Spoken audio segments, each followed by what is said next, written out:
Innal hamdalillah nahmaduhu wa nasta'inuhu wa nastaghfiruh wa na'udzu billahi min shururi anfusina wa min sayyiati a'malina. May yahdihillahu fala mudilla lahu wa may yudlilhu fala hadiya lahu. Asyhadu an la ilaha illallah wahdahu la syarika lah wa asyhadu anna Muhammadan 'abduhu wa rasuluhu la nabiyya wa la rasula ba'dah. Allahumma shalli wa sallim wa barik ala Muhammadin wa ala ali Muhammad. Bishrah li sadri wa yassir li amri wa hlul 'uqdatam min lisani yafqahu qawli. Allahumma la sahla illa ma ja'altahu sahla wa anta taj'alul hazna idza syi'ta sahla wa anta taj'alul hazna idza syi'ta sahla. Amin ya rabbal alamin. Hadirin dirahmati Allah Subhanahu wa taala, syukur kita kepada Allah Subhanahu wa taala di kesempatan malam hari ini Allah masih berikan kepada kita kekuatan, kesehatan dan kesempatan, terutama keimanan yang dengan keimanan dan hidayah dari Allah Subhanahu wa taala dan taufiknya kita bisa melakukan ibadah kepada Allah, bisa melaksanakan sholat maghrib, dan kita bisa duduk di majelis ilmu yang semoga diberkahi oleh Allah Subhanahu wa taala ini. Selanjutnya salawat dan salam semoga tetap tercurah terlimpah bagi Nabi sallallahu alaihi wasallam, pada keluarga, sahabat dan orang-orang yang selalu istiqamah menjalankan sunnah Nabi sallallahu alaihi wasallam sampai akhir zaman, dan semoga kita termasuk dari golongan orang-orang tersebut. Amin ya rabbal alamin. Apa kabar ibu-ibu? Bapak sehat, Pak? Alhamdulillah. Alhamdulillah, setelah mungkin cukup lama kami tidak duduk di sini untuk memberikan kajian, untuk sama-sama bermuajahah dengan ibu-ibu dan bapak-bapak. Alhamdulillah pada malam hari ini kembali kita bisa bertemu, dan insyaallah pada malam hari ini kita akan melanjutkan kajian kitab Mukhtasar Minhajul Qasidin dengan Imam Ibnu Qudamah yang sudah lama tidak kita bahas. Terakhir kita menyelesaikan kitab solat, ya, kitab solat, terutama solat sunnah, dan pada kesempatan malam hari ini kita akan membahas tentang kitab zakat. Tentang apa, Bu? Tentang zakat, yaitu hal-hal yang berkaitan dengan adab-adab dalam berzakat, kemudian hikmah-hikmah dalam zakat, dan hal-hal yang berkaitannya. Mari sama-sama kita baca kitab ini. Qala al-musannif rahimahullahu nafa'anallahu bihi wa bi'ulumihi fid dharaini Allahumma amin. Kitabuz zakah wa asraruha wa ma yata'allaqu biha. Kitab tentang zakat, kemudian rahasia-rahasianya dan hal-hal yang berkaitan dengannya, berkaitan dengan zakat. Az-zakatu ahadu mabanil Islam. Beliau mengatakan zakat merupakan salah satu dari bangunan Islam atau fondasi keimanan. Dalam sebuah hadis Rasulullah sallallahu alaihi wasallam, bunyal Islamu ala khamsin, syahadati an la ilaha illallah wa anna Muhammadar Rasulullah wa iqamis shalah wa itaiz zakah wa shaumi Ramadan wa hajjil bait, dan seterusnya. Rasulullah SAW bersabda bahwa Islam itu dibangun dari 5 perkara, yaitu syahadat, kemudian salat, kemudian zakat, puasa, dan berhaji. Karenanya zakat ini merupakan fondasi dari keislaman kita kepada Allah Subhanahu wa taala. Wa qad qaranaha Allahu Subhanahu wa taala bis salah. Dan Allah Subhanahu wa taala dalam banyak ayat mengkaitkan, menggandengkan antara salat dan zakat ini. Sebagaimana kita tahu bahwa salat itu adalah ibadah yang sangat penting, yang sangat luar biasa. Dan Allah Subhanahu wa taala dalam banyak ayat menggandengkan antara salat dan zakat. Artinya dua ibadah yang tidak bisa terpisahkan. Qala Allah Ta'ala, faqala Ta'ala, Allah Subhanahu wa taala berfirman, wa aqimus shalah wa atuz zakah. Dan dirikanlah salat dan tunaikanlah zakat. Kemudian beliau mengatakan di sini, amma anwa'uz zakati wa aqsamuha wa asbabu wujubiha fa dhahirun masyhurun fi madhannihi min kutubi. Ibu rahmati Allah, Bapak yang berbahagia, adapun kitab yang kita pelajari ini, kita bahas ini, sebagaimana kami sampaikan terdahulu sebelum-sebelumnya bahwa kita tidak sedang membahas tentang fikih dari zakat atau kemarin fikih salat, fikih taharah.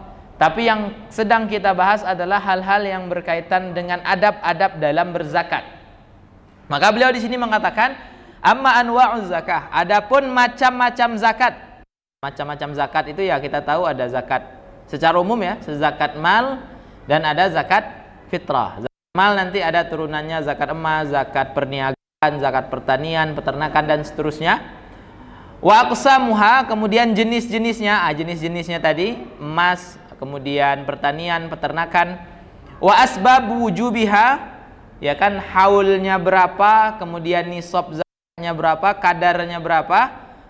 Ya, fa zahirun masyhurun fi madhannihi min kutubil fikhi. Maka ini semua bisa kita dapatkan di dalam kitab-kitab fikih. Artinya beliau ingin mengatakan bahwa kitab beliau ini tidak membahas tentang itu. Ya, kalau mau bahas fikih ya untuk ibu-ibu bisa datang di hari Sabtu sore. Nah, karena itu kajiannya kajian fikih.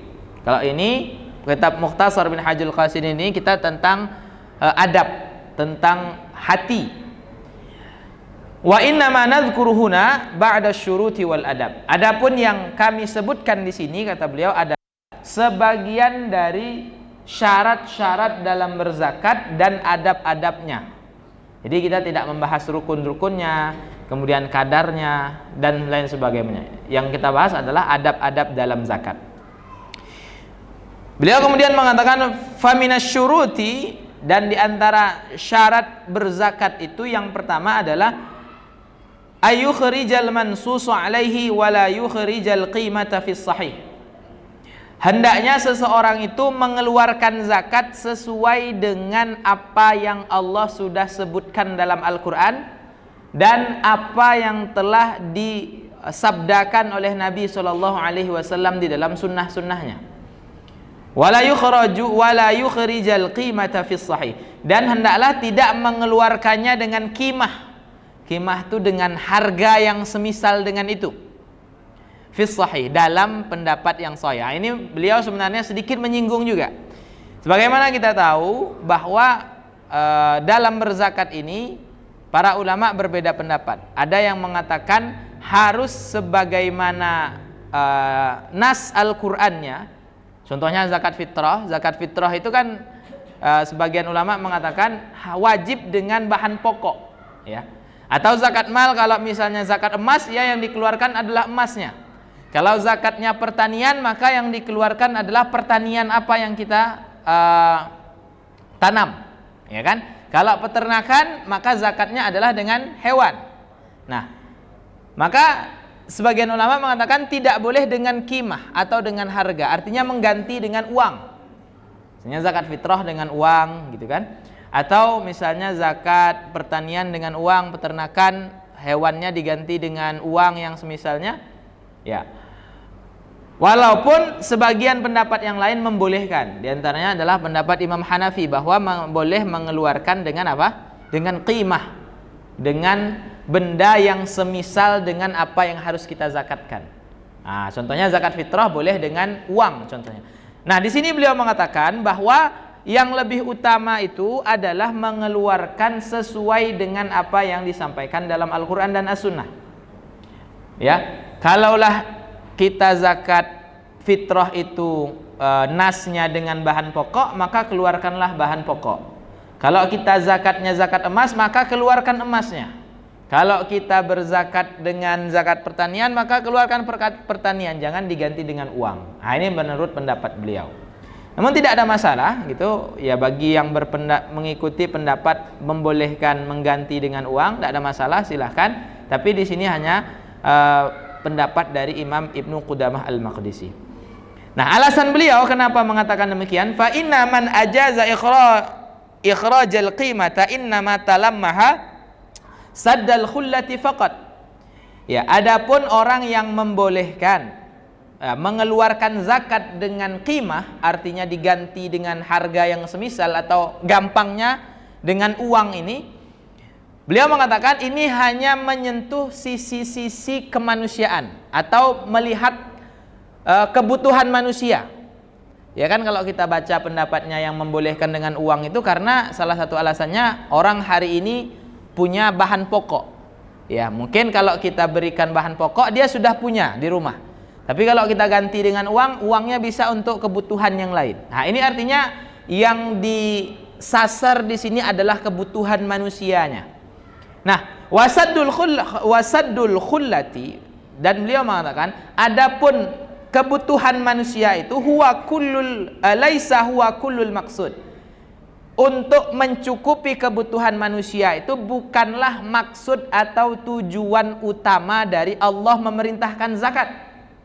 Jadi zakat itu kan tujuannya ya bisa untuk mencukupi kebutuhan manusia. Ya, Allah perintahkan supaya harta itu terbagi rata. Orang-orang miskin bisa mendapatkan sebagian dari harta orang-orang kaya gitu. Tapi kata beliau, ini bukan tujuan utama pensyariatan zakat. Bal ba'duhu, akan tetapi hanya sebagiannya. Fa inna wajibatasy syar'i salasatu aqsam. Ya, karena apa? Karena sesungguhnya kata beliau, sesuatu yang diwajibkan oleh syariat atau ibadah itu salah satu aqsam, ada 3 jenis. Ya, ibadah itu ada 3 jenis, atau fardu wajib itu ada 3 jenis kata beliau. Pertama, al-qismul awal ta'abbudu mahal. Ya.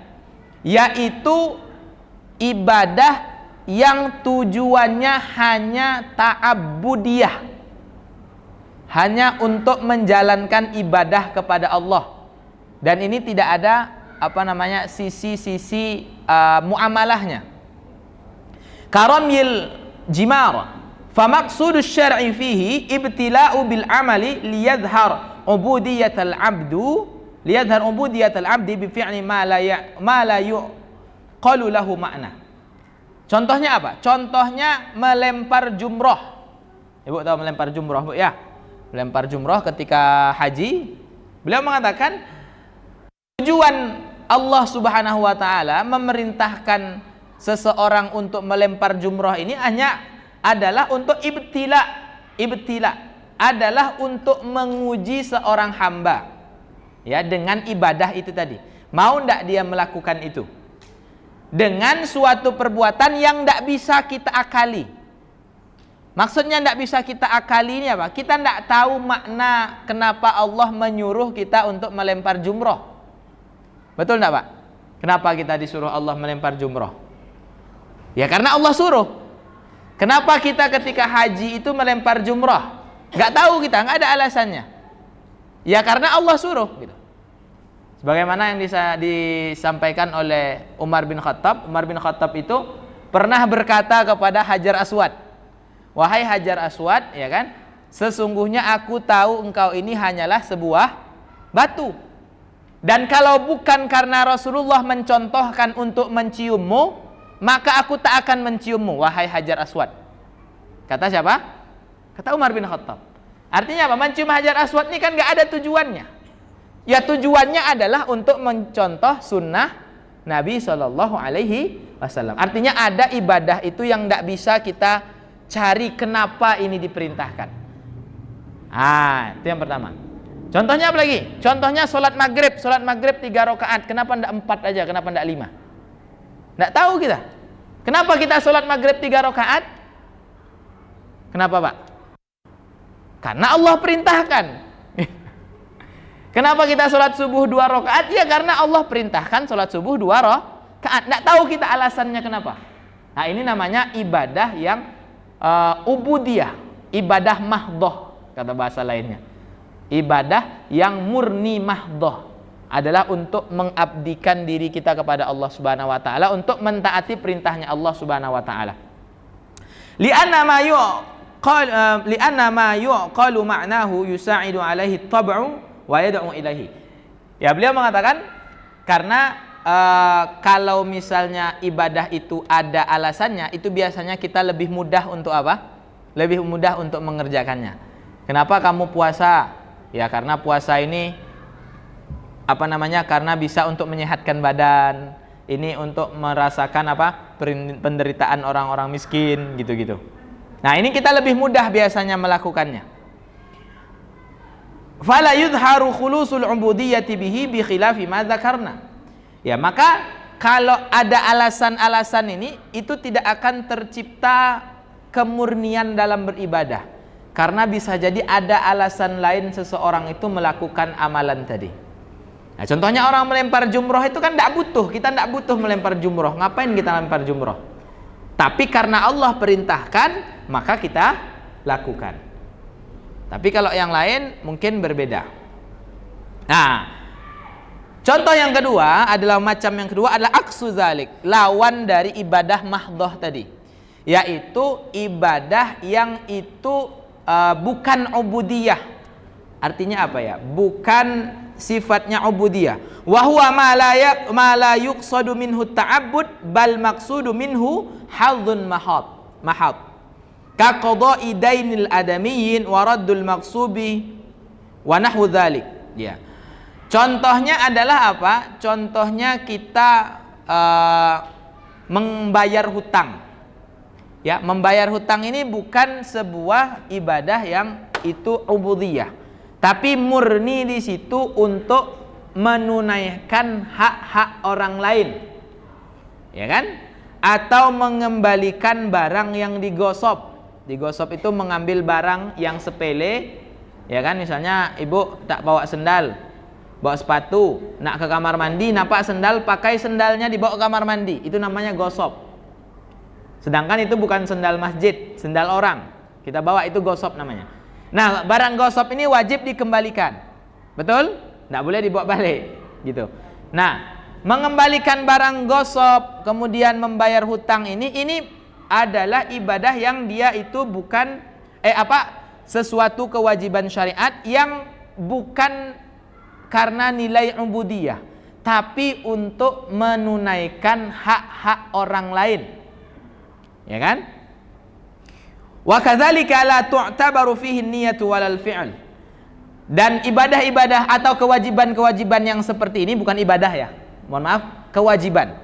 Kewajiban-kewajiban yang seperti ini kita tidak perlu memperhatikan niat, kita tidak perlu memerhatikan bagaimana tata caranya.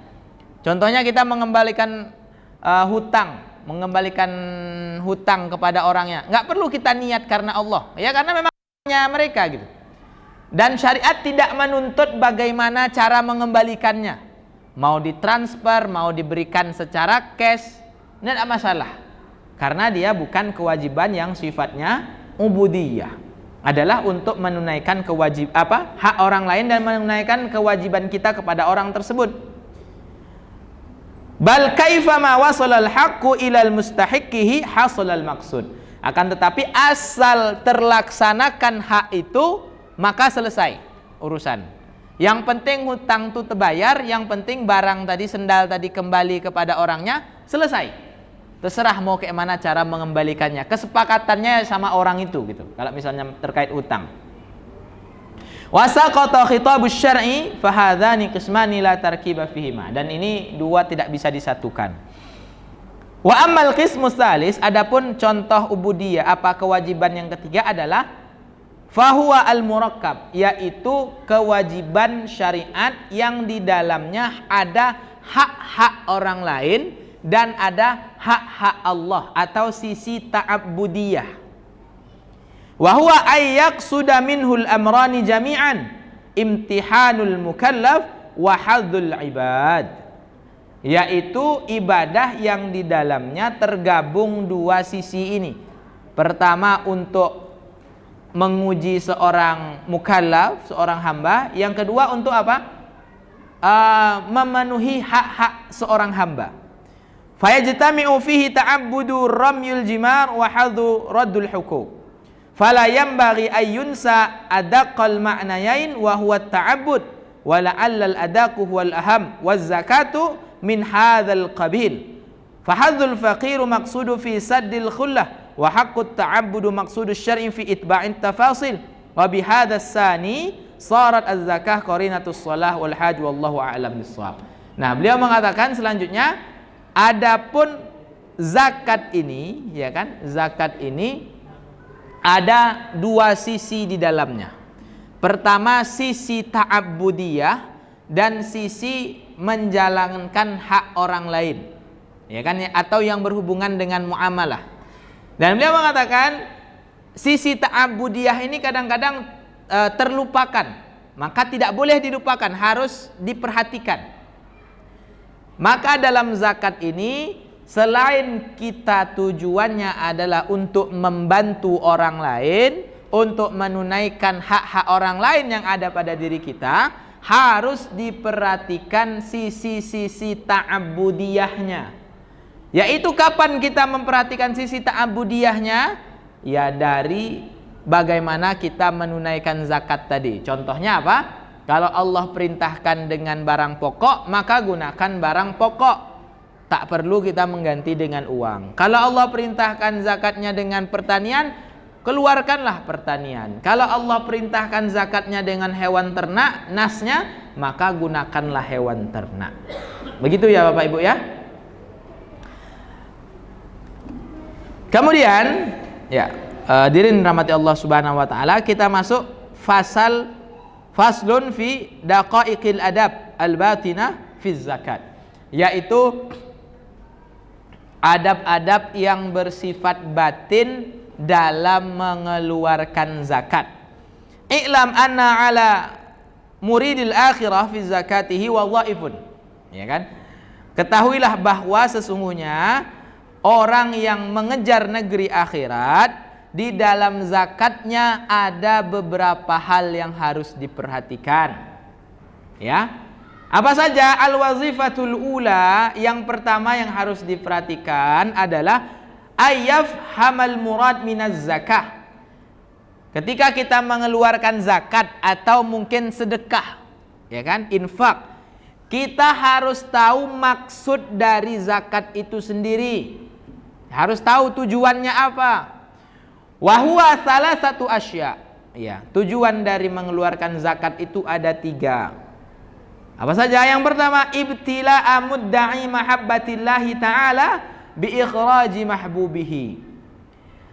Tujuan Allah memerintahkan seseorang untuk mengeluarkan zakat itu adalah untuk menguji kecintaan seseorang kepada Allah Subhanahu wa taala. Pertama, zakat ini adalah ujian bagi kita. Kenapa ujian? Karena ketika kita mengeluarkan zakat, kita harus mengeluarkan sesuatu yang kita cintai. Apa itu, Pak? Harta kita. Ya, kita ini sayang sama harta kita, cinta sama harta kita. Maka Allah uji, kalau kalian sudah punya harta sekian banyak, keluarkan sebagiannya. Kalau kalian sudah punya ternak sekian ekor, keluarkan sebagiannya. Kalau kalian panen kurma, panen gandum, panen anggur sekian kilo, sekian ton, maka keluarkan sebagiannya. Kalau kalian punya emas sekian gram, sekian kilo, maka keluarkan sebagiannya, kata Allah. Ya, jadi zakat ini adalah pertama tujuannya Allah ingin menguji, bisakah kita mengeluarkan sesuatu yang kita cintai demi kecintaan kita kepada Allah Subhanahu wa ta'ala. Yang kedua, wattanazzuhu an sifatil bukhli al-muhlik. Yang kedua adalah untuk menjauhkan kita dari yang namanya sifat bakhil. Karena sifat bakhil ini adalah sifat yang menghancurkan, kata beliau. Kata Allah Subhanahu wa taala, kata beliau juga. Ya. Jangan sampai hartalah sekian juta, duitlah sekian miliar, tidak mau mengeluarkan. Maka kadang-kadang harus dipaksa. Kan kadang-kadang ada orang yang payah sekali mengeluarkan hartanya, maka zakat ini memaksa orang itu untuk mengeluarkan sebagiannya supaya dia terhindar dari yang namanya sifat bakhil. Dah punya simpanan emas sekian gram, sekian ratus gram, gitu kan? Karena terlalu sayang, gitu, akhirnya bakhil, tidak mau mengeluarkannya, akhirnya dipaksa melalui yang namanya zakat. Tapi tujuannya adalah agar manusia itu terhindar dari yang namanya sifat bakhil. Kemudian yang ketiga, wa syukru ni'matil mal. Yang ketiga adalah tujuannya kita diperintahkan Allah untuk berzakat, untuk mensyukuri nikmat yang Allah berikan berupa yang namanya harta. Karena salah satu cara kita bersyukur dengan harta yang kita miliki ya adalah dengan menginfakkannya di jalan Allah Subhanahu wa ta'ala. Dan mengeluarkan zakat ini adalah mengundang rezeki yang baru. Kenapa? Karena kata Allah tadi apa? La in syakartum la azidannakum. Kalau orang itu bersyukur maka akan Allah tambahkan nikmatnya. Ya, kita dengan harta ini kita bersyukur, kita keluarkan di jalan Allah, maka insya Allah ini yang akan menambahkan harta kita. Tidaklah secara kuantitas, tapi secara kualitas dan keberkahan akan Allah tambahkan. Itu dia yang pertama. Harus memahami tujuan Allah Subhanahu wa ta'ala apa? Untuk memerintahkan kita untuk berzakat. Jadi bukan hanya untuk supaya harta kita hilang, harta kita habis, tidak.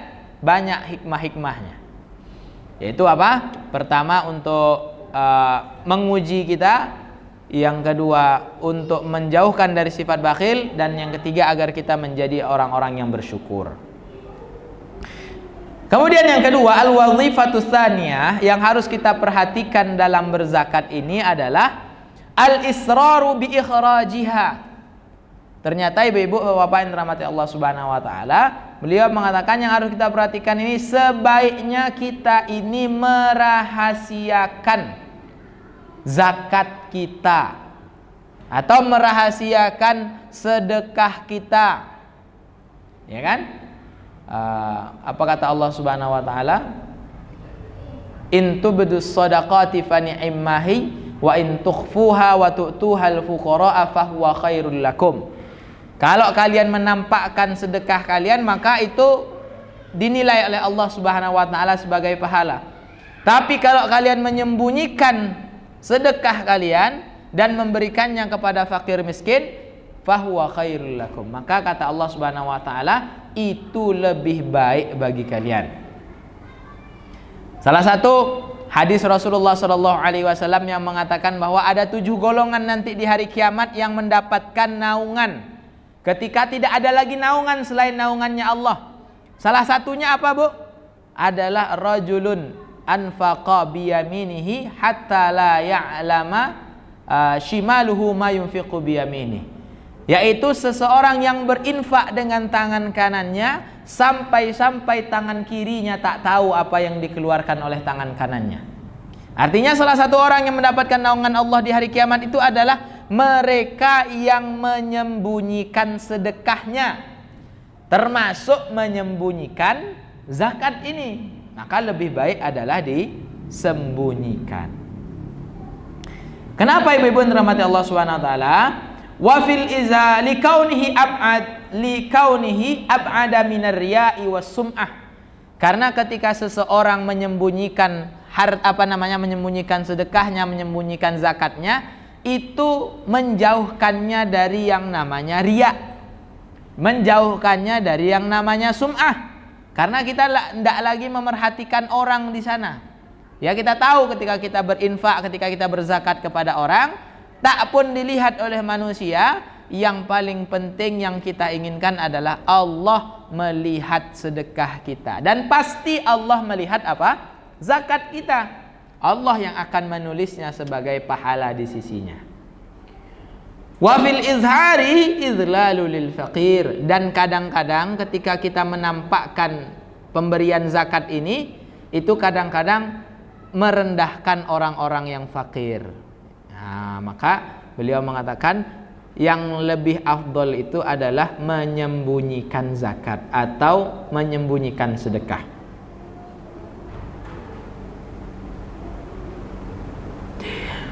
Kemudian beliau mengatakan fa in khafa ayyuttahama bi'adamil ikhraji a'ta man la yubali minal fuqara bil akhdhi bainal jamaah alaniyatan wa a'ta ghairahu sirran. Adapun kalau misalnya seseorang itu khawatir, takut-takut dikira orang tak mau berzakat, atau tak pernah mengeluarkan zakat. Ini bapak ini orang kaya tapi tak pernah nampak berzakat. Ini abang ini, ibu ini banyak emasnya tapi nampaknya tak pernah berzakat. Karena kita selalu apa? Menyembunyikan zakat kita. Maka kata beliau, maka caranya adalah keluarkan sebagian dengan terang-terangan, kemudian sebagian lagi sembunyikan. Ya, yang tadi kita ingin keluarkan terang-terangan, berikan kepada orang yang tidak masalah kalau misalnya dia menerima zakat itu secara terang-terangan. Karena ada orang yang kadang-kadang itu walaupun dia orang fakir, orang miskin, kadang-kadang dia tidak mau menerima pemberian. Ya, dan kadang-kadang dia kalaupun mau menerima tidak mau sampai orang melihat kalau dia itu menerima pemberian. Maka berikanlah kepada orang yang tidak ada masalah. Oh, saya tidak masalah Pak Haji, saya tidak masalah Pak kalau dinampakkan diberi zakat gitu. Makan. Nah, sebagian lagi baru kita sembunyikan. Misalnya zakatnya, zakat mal ibu, zakat mal bapak tahun ini 1 M. Mungkin yang 100 jutanya nampakkan, ya kan? Yang 900-nya sembunyikan. Gitu kan? Tujuannya apa? Tujuannya supaya kita tetap terhindar dari riya, tetap terhindar dari sum'ah. Namun kita juga menjaga pandangan orang lain. Jangan pula sampai orang mengira kita tak pernah mengeluarkan zakat. Tapi tetap yang lebih utama adalah apa? Menyembunyikan sedekah, menyembunyikan zakat. Selanjutnya al-wazifatus tsalisah, yang ketiga yang harus kita perhatikan adalah alla yufsiduha bil manni wal adza. Ini yang kadang-kadang terjadi di antara kita nih ibu-ibu, bapak-bapak. Jangan merusak sedekah kita, jangan merusak zakat kita dengan bil manni wal adza, dengan menyebut-nyebut pemberian dan menyakiti hati penerima zakat, penerima sedekah. Kadang-kadang ada kita, kau tak ingat ke dulu aku pernah ngasih kau ini, padahal yang dikasih mungkin cuman 10.000, 20.000 gitu kan. Atau merendahkan orang yang diberi tadi. Kau nih cobalah kau aja, nih aku kasih duit, tapi besok kau aja. Artinya apa? Dia memang memberi, tapi di sisi lain dia menyakiti perasaan orang yang diberi tadi. Kata Allah Subhanahu wa taala, ini tidak boleh. Innal alladzina yunfiquna amwalahum fi sabilillah thumma la yutbi'una ma anfaqu manna wala adza lahum ajruhum inda rabbihim. Orang yang mendapatkan pahala dari sedekahnya, dari infaknya, dari zakatnya itu adalah orang-orang yang menginfakkan hartanya di jalan Allah, memberi, dan dia tidak menyebut-nyebut pemberiannya, dan dia tidak juga menyakiti hati orang yang menerima sedekah atau zakatnya. Hanya karena kau miskin, kau tak punya koja, aku kasih kau sedekah. Ini menyakiti perasaan orang yang diterima, tak boleh. Ya, kalau memberi saja, tidak usah ada embel-embelnya, tidak usah disebut-sebut, karena inilah yang dapat merusak sedekah kita, merusak zakat kita di sisi Allah Subhanahu wa taala. Wa dzalika annal insana idza ra'a nafsahu muhsinan ilal faqir mun'iman alaihi bil i'ta rubbama hasala minhu dzalik. Kenapa beliau mengingatkan hal ini?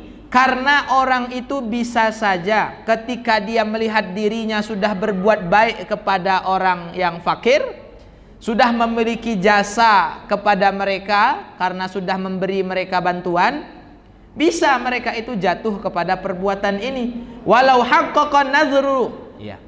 Akan tetapi kata beliau, kalaulah orang itu berfikir lagi, ya kan? La ra'al faqiru muhsinan ilaihi biqabuli haqqillahi alladhi huwa tuhrun lahu.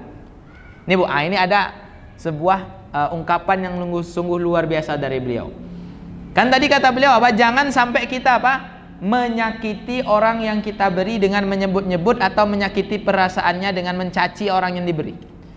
Nah, kata beliau, sebenarnya kalau kita ingin merenung lebih dalam, ketika kita memberikan zakat, ketika kita memberikan sedekah, sebenarnya orang yang menerima zakat kita, orang yang menerima sedekah kita itu sebenarnya mereka juga membantu kita.